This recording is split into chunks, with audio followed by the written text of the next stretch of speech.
আসসালামু আলাইকুম। কেমন আছেন আপনারা সবাই? আশা করি ভালো আছেন। আল্লাহর রহমতে আমরাও ভালো আছি। তো ভোরবেলা 6টা বাজে এখন চলে এসেছি ছাদে।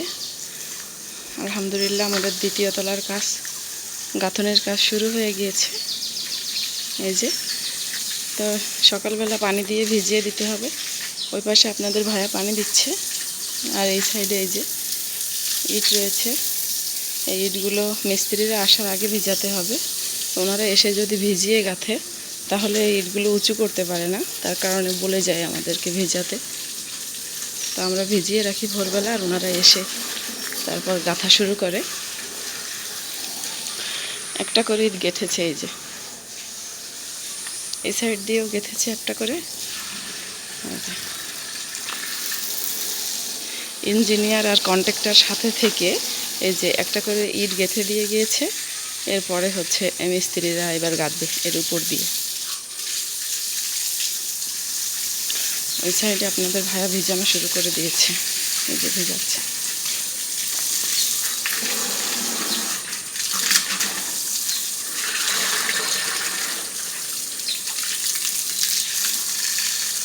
ওই পাশে একটা ফাঁকা আছে, ওইখান থেকে পানি চলে যাবে না। এই পাইপটা কিসের নামলো? ও,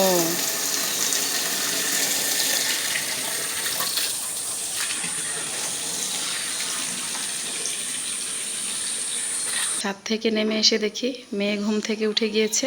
তো প্রথমেই মেয়ের বিছানা আর রুমটাও একটু গুছিয়ে দিলাম। তো এখন হচ্ছে মেয়েকে সকালের খাবার দিয়ে দেব, আর মেয়ের জন্য টিফিন তৈরি করব। যেহেতু 7:30 বাজে মেয়ে স্কুলে চলে যাবে, ওকে টিফিন রেডি করে দিতে হবে। তো টিফিন রেডি করতে চলে আসলাম। আজকে আর সে পাস্তা খাবে না, আজকে বলেছে নুডলস খাবে। নুডলস তৈরি করছি।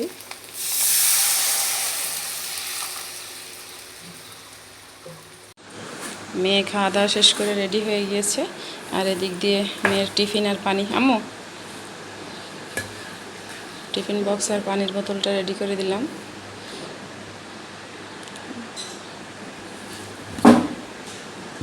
তোমার আজকে কয়টা বাজবে? আজকে তো বৃহস্পতিবার, কয়টা বাজবে আসতে? দুইটাই? ও আচ্ছা, আমরা তখন বৃহস্পতিবারে হাফ স্কুল করেছি, আর ওদের এখন বৃহস্পতিবারে টিফিন দেওয়া লাগছে। হ্যাঁ বাবা, গরমের জন্য আগেও একটু দিতে পারে। মেয়ে স্কুলে চলে গিয়েছে, আর আমি এদিক দিয়ে কালকে বিকালে কিছু কাপড় ধুয়ে বেলকুনির দড়িতে নেড়ে দিয়ে রেখেছিলাম, সেগুলো এখন বালতি ভরে নিচ্ছি। আম্মুদের বাসায় নিয়ে যাব রোদ্রে দেওয়ার জন্য। আমাদের ছাদের আর কোনো কাজ নেই, তারপরেও ছাদের পরে এখনও কাপড় নাড়ার কোনো ব্যবস্থা করা হয়নি। কাপড়গুলো সব নেড়ে দিয়েছি। আর এদিক দিয়ে দেখেন আম্মু ওল গাছ লাগিয়েছিল, কত বড় বড় হয়েছে। আর ওই যে নিচে বেগুন গাছ লাগিয়েছে, বেগুনে ফুল ফুটেছে বেগুন গাছে। এগুলো হচ্ছে আমার আম্মুর উঠানে, ফেলে না রেখে গাছ লাগিয়ে রেখেছে, খাওয়ার কাজ চলে। মাঠে এসেছি মালঞ্চ শাক উঠানোর জন্য। এই যে এই গলি দিয়ে যাচ্ছি আম্মুদের বরবটি ক্ষেতের পাশ দিয়ে। আব্বু আর আম্মু এসেছে। এই যে দেখেন ধুন্দুল হয়েছে বরবটি ক্ষেতের ভিতরে, বরবটি গাছের সাথে হয়তো গাছ উঠেছে। এই যে বরবটি এবার ধরা শুরু করেছে।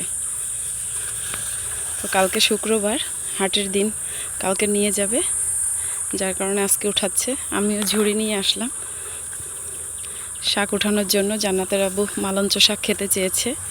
এই যে বরবটি কিন্তু অল্প কয়েকদিন ধরে তারপর গাছ মারা যায়, খুব বেশি একটা সময় ধরে না। তো যখন ধরে তখন অবস্থা দেখেন, প্রচুর পরিমাণ ফলন হয়। আম্মু, আম্মু আছেন? শাক উঠাবো, মালঞ্চ শাক। এই যে এখান দিয়ে জমির আইল, আবার এই সাইড দিয়েও লাগিয়েছে, এই পাশে নিচে কচু খেতেও লাগিয়েছে বরবটি গাছ। বরবটি এই যে দেখেন কত লম্বা। তো এখান থেকে উঠাবো মালঞ্চ শাক। এই যে এখান থেকে উঠাবো।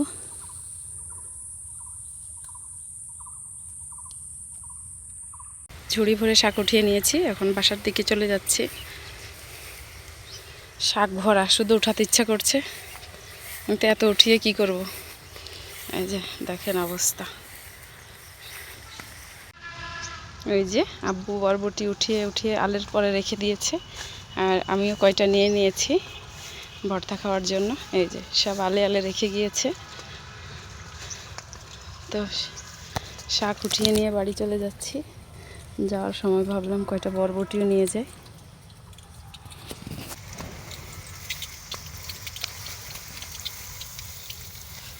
যাওয়ার সময় পুকুর থেকে শাকগুলো ধুয়ে নিয়ে যাব। এই যে দেখেন হাঁস ঘুমাচ্ছে, ওই যে কয়টা বাচ্চা।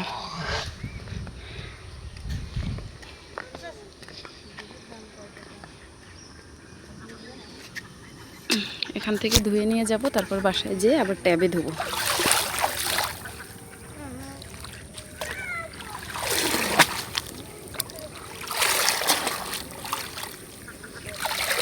এখান থেকে ধুয়ে নিয়ে গেলে উপরের বালিটা পড়ে যাবে।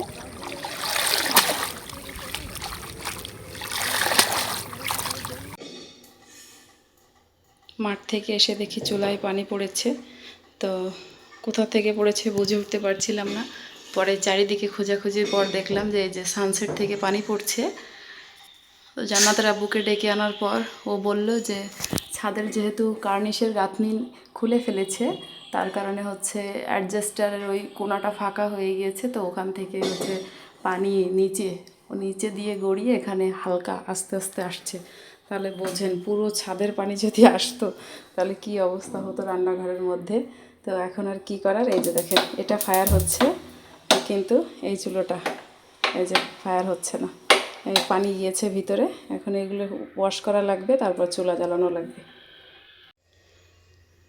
চুলার কথা ভেবে বসে থাকলে তো হবে না। এই যে কাটাকুটি শেষ করে নিয়েছি, রান্না তো করতেই হবে। এখানে কাঁচামরিচ আর পেঁয়াজ কেটেছি, এখানে ভর্তার জন্য বরবটি, আর এখানে হচ্ছে পটল আর আলু কুচি কুচি করে নিয়েছি, ভাজি করব, আর পাঙ্গাস মাছ রান্না করব।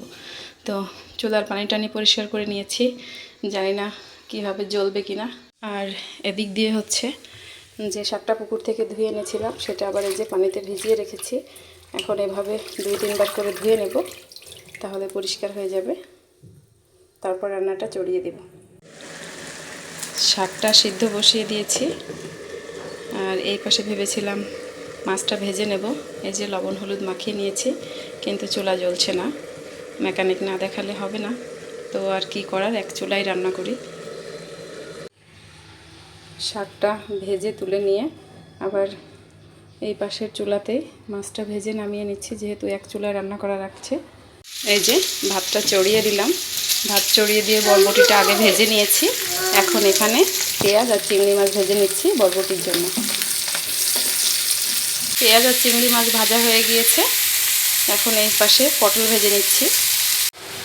পটলটা ভেজে এই যে নামিয়ে নিয়েছি। আর এখানে হচ্ছে পাঙ্গাস মাছ রান্না করার জন্য মশলা কষিয়ে নিয়েছি, তার মধ্যে একটা আলু দিয়ে দিয়েছি ছেলের জন্য। এখন মাছগুলো দিয়ে দেব।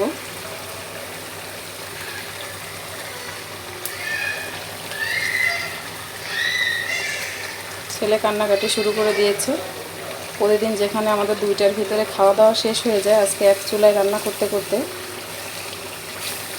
2টা বেজে গিয়েছে, এখনও রান্নাই শেষ হয়নি।